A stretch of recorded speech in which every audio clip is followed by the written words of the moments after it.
Hello and welcome to another A-Level Computer Science video with me, Mr Goff, for MrGoff.com.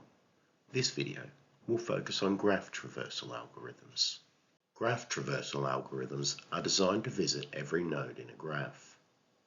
There are two main types of graph traversal algorithms: depth-first search and breadth-first search.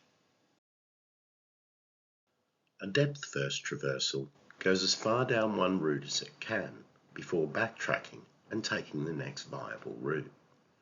It uses a stack and a list of visited nodes to keep track of where it has been so that it can effectively backtrack.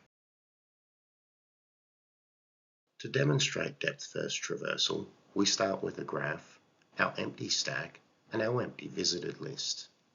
We then visit the first node, so we add it to the visited list. From there, we see that it's got an immediate neighbour, so we move on to node B, and we add that to the visited list, pushing A onto the stack so we know where we've come from.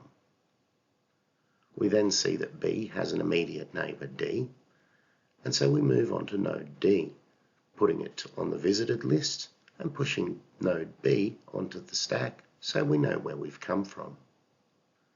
At node D, we can see that there's still one more node that we haven't visited yet that's connected, so we move on to node E. E gets added to the visited list, and D gets pushed onto the stack so we know where we've come from.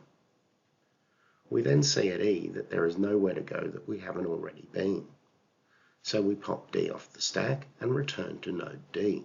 At node D, there are no unvisited neighbours, so we pop B off the stack and return to node B.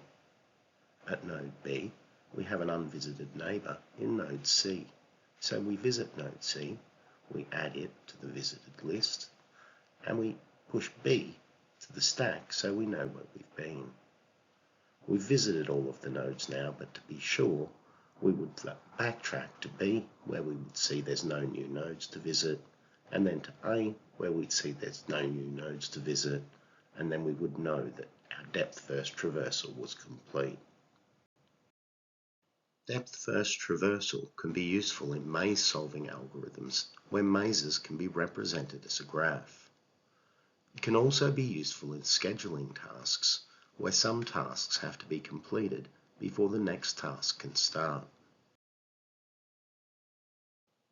A breadth-first traversal visits all the neighbours of the current node before doing this for each node at the same level, that is, each node the same distance away from the first node.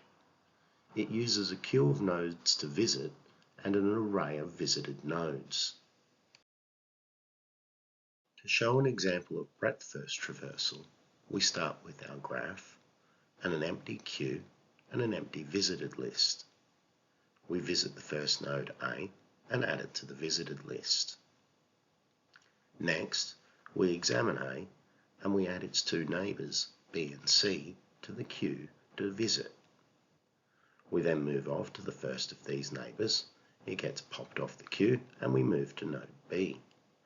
We examine node B and see that it's also connected to nodes D and E. C was already in the list, so we add nodes D and E to the queue, and we add B to the visited list because we've been to node B. We pop C off the queue and we visit C. There's no new nodes to look at from node C, so nothing gets added to the queue. So we pop node D off of the queue and we visit node D, so it gets added to the visited list. There's no new nodes to add, so we pop E off the queue, and once again there's no new nodes to add, and we can see that as our queue is empty, we've visited all the nodes. Breadth-first traversal has applications in areas such as shortest path algorithms used in GPS devices and mapping social media connections. That brings us to the end of this video on graph traversal. Join me in the next video when I'll be looking at Dijkstra's shortest path algorithm. Use the resources at MrGoff.com to help you revise computer science. And until next time, it's bye for now.